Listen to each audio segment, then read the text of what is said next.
Nothing is more satisfying than mastering your first pie. And this recipe for peach crumble pie is the ideal choice for novice bakers.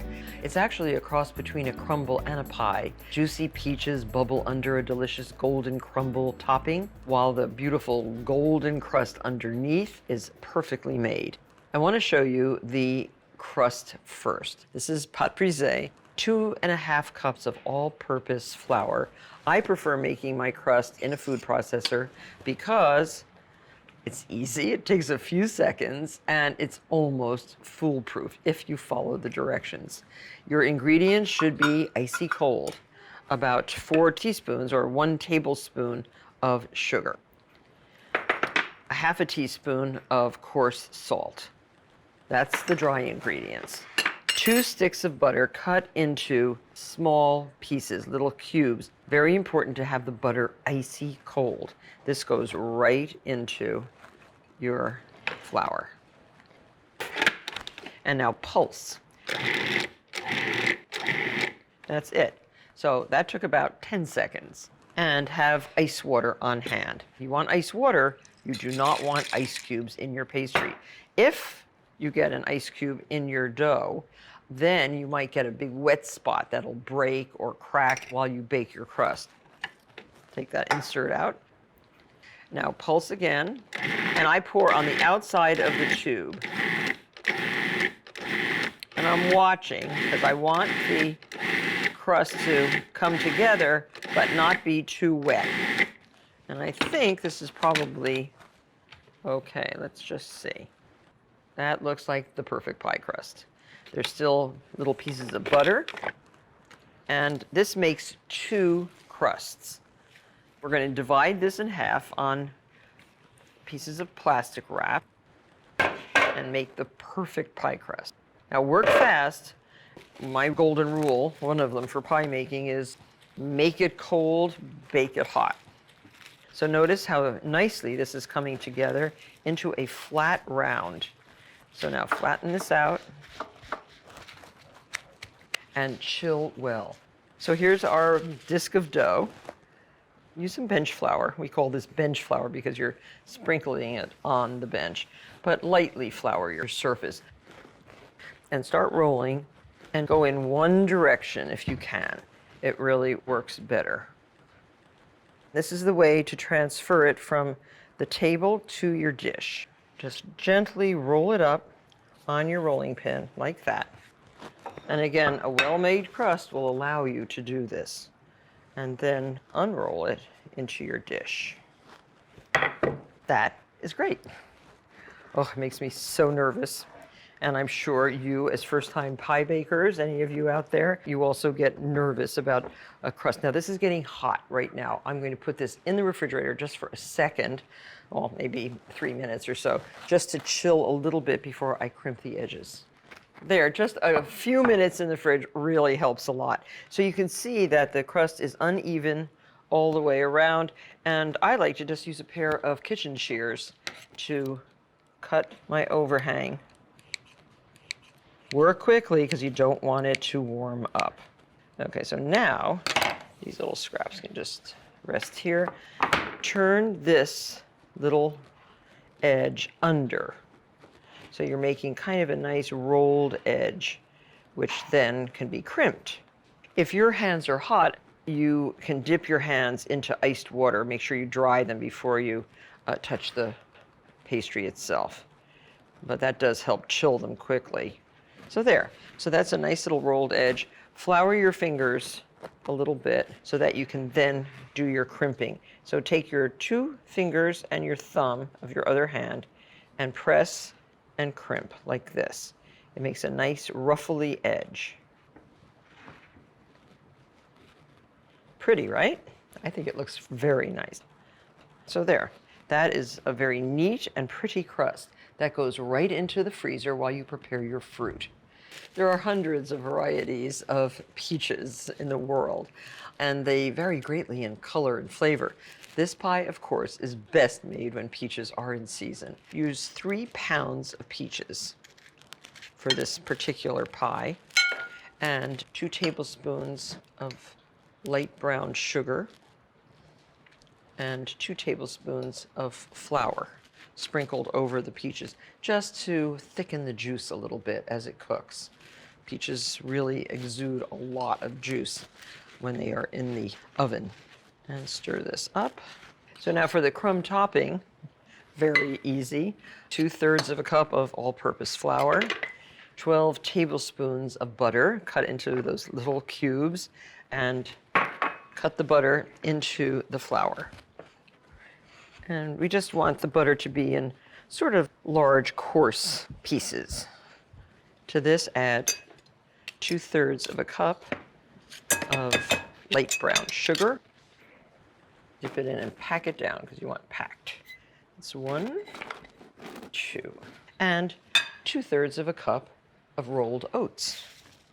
Now, if you don't like oats, you can increase both the flour and the sugar and make your crumbs without the oats. But they taste really good with peaches. So that looks good. Okay, now get out your crust. I like to put it on a parchment-lined baking sheet. This will save you a lot of cleanup. So get your peaches right into the pastry shell. What a beautiful pie. Oh. And now with your fingers, crumble the crumbs all over the top of the pie. Okay, so I think we're pretty well covered here. Now this goes into a preheated 375-degree oven for approximately 1 hour and 30 minutes to 1 hour and 40 minutes. Set your timer. Look what's happened. It's reduced tremendously. So now you'll be tempted to cut into this pie as soon as it comes out of the oven, but please wait until it cools down. This is delicious on its own, but a scoop of vanilla ice cream or a dollop of whipped cream will really put this pie over the top. Enjoy.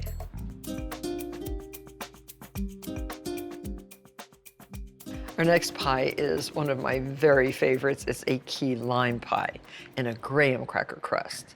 Key limes are known for their intense aroma and their tart juiciness. This is a key lime, very small, thin-skinned, and gives about 45% juice from a squeezing from the volume of the lime itself. That's a very high ratio of juice to pulp. The graham cracker crust is very simple. It's probably the simplest to make kind of crust. And we need 24 squares of graham crackers. These are right out of the package. They're very tasty in this crust. When I say 24 squares, that's 20, this kind of square. 24 of those, which will make about 1.5 cups of crumbs. And the easiest way to make the crumbs is in the food processor. Okay, now it makes noise. Hold your ears. So 1.5 cups of crumbs. To that, add 6 tablespoons of melted butter. You can melt the butter in the microwave, on the top of the stove. Just be sure not to burn the butter. And 3 tablespoons of granulated sugar. That's it. So here's our crust. It seems very nice and smooth. Now just dump it into a pie dish. And this is just a nice 9-inch pie plate. Tempered glass so it can go in the oven. Press firmly. And you can use the back of your fingers like this to press in, but we find that using a cup measure like this works very, very well to push an even crust up the sides and a nice flat level bottom. It holds together very well. There's a crust, looks very nice. No holes in the bottom. Get this right into a 375-degree oven and bake until lightly brown. That takes only about 12 minutes. And that little tiny bit of sugar that you've added to the grahams melt and hold the crumbs together. That will make your crust. So right into the oven. And then we're going to make the delicious filling. So the pie crust is baked and cooled, and now we're making the filling using sweetened condensed milk, which is a mixture of whole milk and sugar. We need 4 egg yolks. So separate the whites from the yolks. And if you prefer your key lime pie with a meringue topping, there's your egg whites. So 4 big egg yolks. And stir those together. So squeeze enough limes to give you a half a cup of key lime juice. So what the Floridians discovered in the 19th century is that when you added the key lime juice to the condensed milk, you got a nice thick mixture. And that's what was the basis for the key lime pie. So your condensed milk mixed into the egg yolks. And now add your zest. We want 1 tablespoon of the zest from the key limes. Always zest before you squeeze. And your half a cup of key lime juice. So a simple custard. Couldn't be easier. This is just as easy as can be. And now pour this right into your pie shell. It is a delicious pie. It's a very nice pie for springtime, I think, which is when the key limes are in the stores. So into a preheated 325-degree oven, bake until the center is set. It should still quiver when you shake the pan. 15 to 17 minutes. Set your timer. So whether you choose whipped cream, as I've placed on this key lime pie, and it looks pretty informal, or a meringue, which I'll just quickly demo for you. Now, the meringue is a Swiss meringue, so the egg whites are cooked, and you can just do whatever you want with a star tip, a large star tip, and go around the edge of the pie. It's always different. You want to make sure everybody gets a little meringue. Such a pretty pie. I like to leave a little bit of the filling exposed so that you know that it's key lime. But I think that's all it's going to get. Well, that looks pretty. Torch it. This is so much fun to use these little torches. This is the kitchen version, and don't burn the beautiful meringue, just brown it.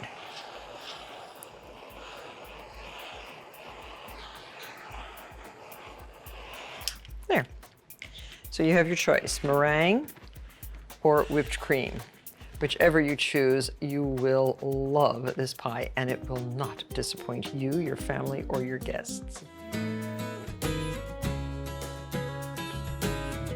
So here we have another disc of pastry. This is pâte brisée, and it is the basis for our coconut cream pie. And this pie is filled with a wonderful custard made out of coconut and coconut milk.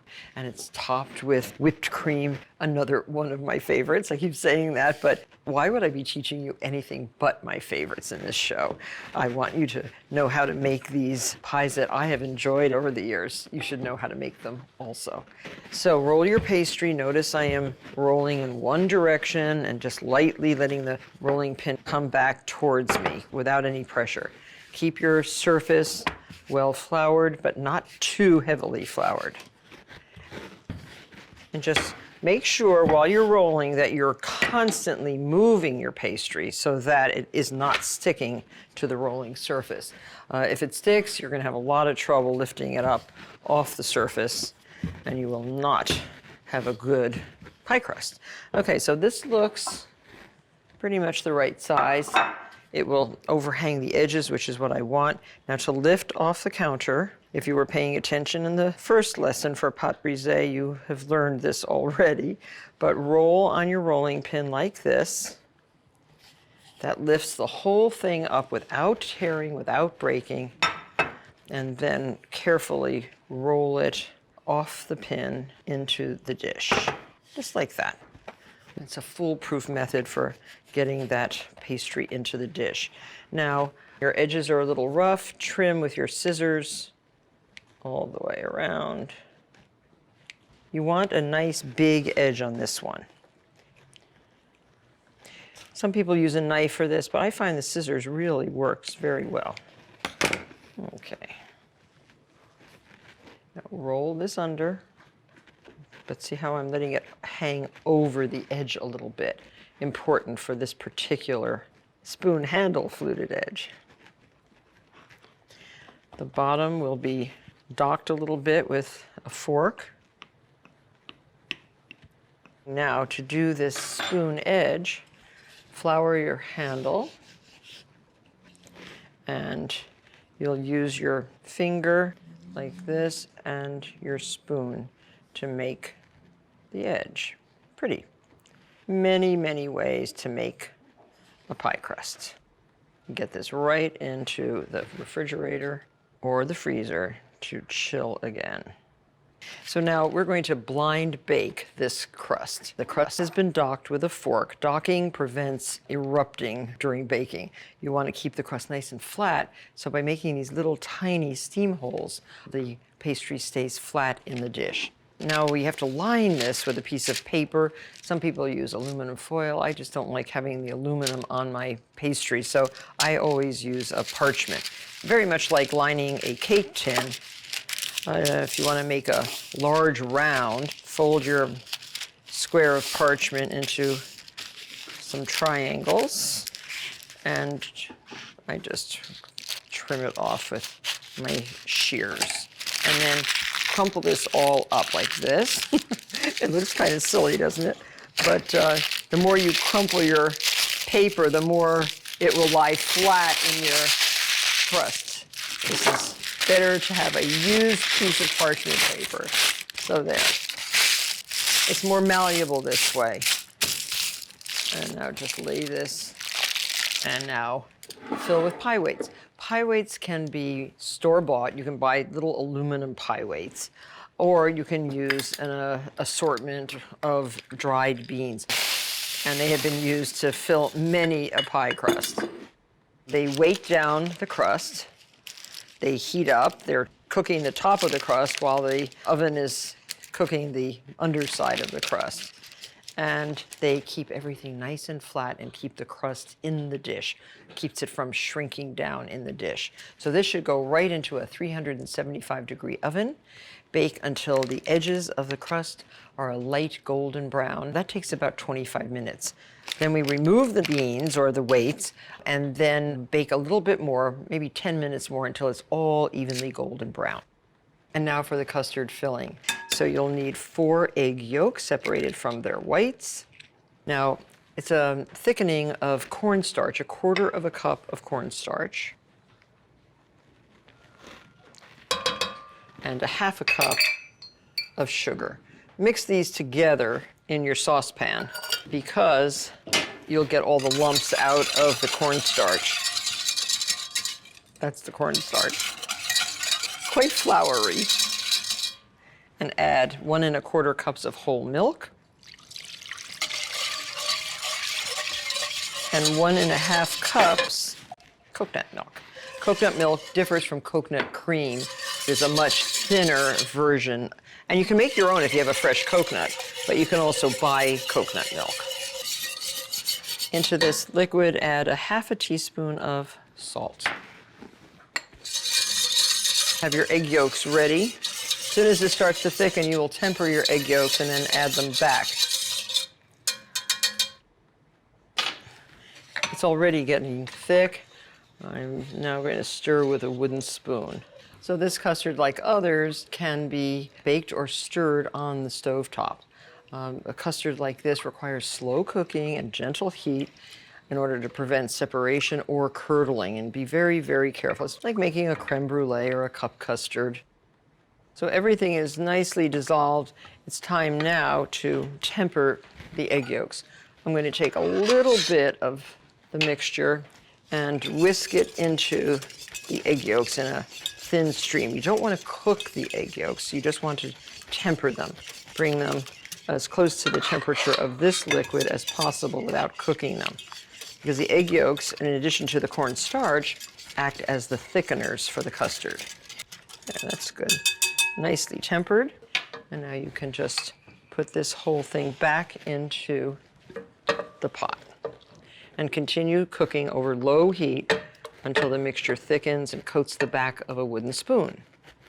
Now, I'll show you what I meant by coating the back of a wooden spoon. It's coated, and you can draw a line in it, and that line, tasty, will stay. Now, 3/4 of a teaspoon of vanilla and 1 cup of the very best shredded sweetened coconut. Stir that in, and that is your custard filling. You could just put this into little custard cups and feed it to the kids as coconut pudding. It's very good, but it will be even better in our gorgeous crust. Now I want to show you why this is such a good crust. Not only is it the right color underneath as well as on top, but it also lifts out of the dish. It holds together, and yet it is still tender and crispy. So that's a fine pâte brisée recipe. So now just pour this into your pie shell. And that's your coconut cream custard. Now take a piece of plastic wrap, lightweight if you can find it, and just place it over the custard and refrigerate until the custard itself is totally chilled. Do not freeze, because freezing and thawing can cause the filling to separate. Just not a good idea. So the pie filling has completely chilled. It doesn't move. That's good. And now you can dollop on some softly whipped cream. This is 1½ cups of heavy cream and 2 tablespoons of confectioner's sugar whipped in. And it looks good. You could put a little vanilla in your whipped cream also. Every last bit should go on that pie.